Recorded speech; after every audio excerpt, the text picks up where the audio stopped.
है प्रशांत किशोर। बीपीएससी ने भेज दिया नोटिस, अब देना होगा जवाब।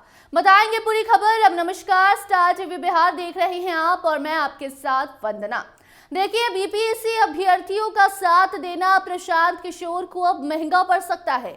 भले प्रशांत किशोर अभी मेदांता अस्पताल में भर्ती हैं, उनका इलाज चल रहा है, धीरे धीरे उनकी तबीयत ठीक हो रही है, दोबारा से अनशन करने की तैयारी कर रहे हैं। हालांकि अनशन पर अभी भी वो बैठे हैं, लेकिन किसी एक अस्थायी जगह पर जाकर बैठना, किसी मैदान में बैठने की तैयारी प्रशांत किशोर की पूरी टीम कर रही है कि जैसे ही पी के ठीक होते हैं वो फिर जाएंगे, फिर बच्चों के साथ धरना स्थल पर बैठेंगे और हल्ला बोल शुरू कर देंगे। मगर उसके पहले उनकी जो परेशानी है वो बढ़ गई है। प्रशांत किशोर को लीगल नोटिस भेजा गया है। जो आपको बता दें कि बीपीएससी ने 7 दिन के भीतर प्रशांत किशोर से जवाब मांगा है। जवाब उस सवाल का जो सवाल बीपीएससी के ऊपर प्रशांत किशोर ने उठाया है। प्रशांत किशोर बीपीएससी अभ्यर्थियों का साथ दे रहे हैं और ऐसे में उनके समर्थन में मैदान में उतरे प्रशांत किशोर ने कई गंभीर और बड़े आरोप बीपीएससी के ऊपर लगा दिए। जी हाँ, बीपीएससी पर धांधली का आरोप प्रशांत किशोर ने लगाया और खुलेआम कहा कि बीपीएससी ने पेपर लीक करवाया, बीपीएससी ने धांधली किया। एक बच्चे से बीपीएससी परीक्षा पास कराने के लिए इतने सारे करोड़ों रुपए लिए गए और अब इन तमाम जो आरोप प्रशांत किशोर ने बीपीएससी के ऊपर लगाया है, तो अब बीपीएससी ने नोटिस भेजा है। लीगल नोटिस प्रशांत किशोर के नाम जाता है और उन्हें अब 7 दिन के भीतर इसका जवाब देना होगा। आपको बता दें कि प्रशांत किशोर बीपीएससी अभ्यर्थियों के साथ लगातार आवाज में आवाज मिला रहे हैं, सरकार से सवाल कर रहे हैं, बीपीएससी पर सवाल दाग रहे हैं और अब तो पटना हाई कोर्ट भी पहुंच चुके हैं।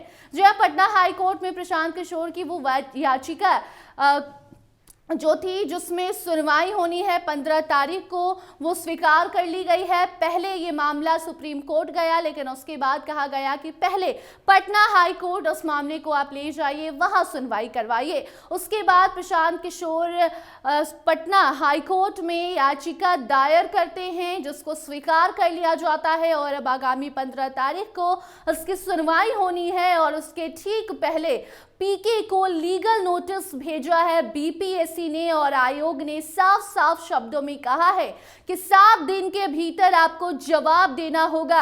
आपने जो आरोप लगाया है उसके ठोस सबूत आप पेश कीजिए। और अगर प्रशांत किशोर ने सबूत नहीं दिया, सबूत उस बात का कि बीपीएससी ने धांधली किया है, सबूत उस बात का कि बीपीएससी ने परीक्षा पास कराने के लिए करोड़ों में डील किया है, तमाम जो अलग अलग आरोप प्रशांत किशोर ने बीपीएससी पर लगा दिया, तो अब आयोग ने 7 दिन का वक्त दिया है और 7 दिन के भीतर अगर प्रशांत किशोर ने अपने द्वारा लगाए गए सभी आरोपों को सही साबित नहीं किया तो फिर प्रशांत किशोर की मुश्किलें बढ़ जाएंगी।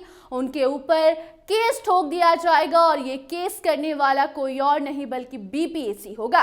जी, आप देखना होगा कि प्रशांत किशोर आगे उस मामले को कैसे भुनाते हैं, क्योंकि हाल ही में जब प्रशांत किशोर की गिरफ्तारी हुई थी तो उस दौरान जब उनसे कहा गया कि पीआर बॉन्ड भरिए कि आगे आप ऐसा कोई हरकत नहीं करेंगे, तो प्रशांत किशोर ने कहा कि हम जेल जाना पसंद करते हैं लेकिन ऐसे पीआर बॉन्ड पर साइन नहीं करेंगे। उसके बाद प्रशांत किशोर बेऊर जेल जाते हैं और बेऊर जेल से थोड़ी ही देर में शाम होते होते छूट जाते हैं, निकल जाते हैं बाहर और उसके बाद तबीयत खराब होती है, अस्पताल में भर्ती होते हैं, आईसीयू में एडमिट होते हैं और अब उनकी तबीयत में सुधार है। तो देखिए, उनकी मुश्किलें बढ़ गई हैं। अब बीपीएससी ने उनसे सबूत मांगे हैं और अगर 7 दिन के भीतर प्रशांत किशोर ने सबूत पेश नहीं किया तो इनकी मुश्किलें बढ़ जाएंगी। इनके ऊपर अब मानहानि का केस ठोक दिया जाएगा।